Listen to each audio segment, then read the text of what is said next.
Active transport. Objective: to learn the mechanism of active transport through cell membranes. In living organisms, molecules usually move across cell membranes by way of diffusion, a process during which substances move from an area of higher concentration to an area of lower concentration. There is a second process that allows for the movement of molecules, which are unable to cross some membranes, due to factors such as their size.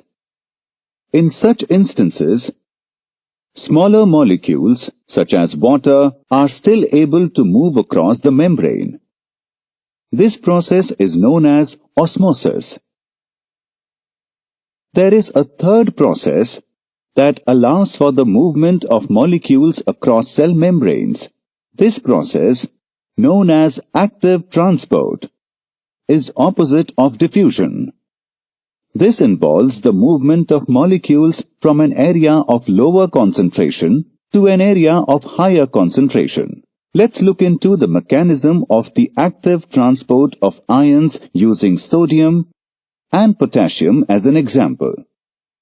In cells containing a higher concentration of potassium inside the cell and higher concentration of sodium outside the cell, the movement of ions will occur through active transport. 3 sodium ions will move into the protein channel on the membrane and bind to the specific binding sites. An ATP molecule will provide the energy needed to allow the protein channel to open towards the outside. One phosphate group will remain attached to the protein channel on the inside. As the channel opens towards the outside of the cell, sodium ions will move out. On the outside, 2 potassium ions will bind to the specific sites on the protein channel.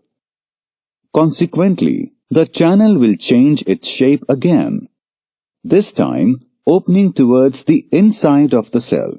The phosphate group will leave the channel, and the 2 potassium ions will move into the cytoplasm.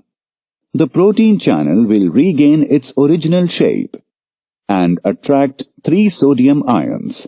Thus, the sodium-potassium pump will continue as both ion types move against the concentration gradient, using the energy obtained from the hydrolysis of ATP. Summary: active transport is the movement of substances across a cell membrane and against the concentration gradient. In this mechanism, energy is provided by the hydrolysis of ATP.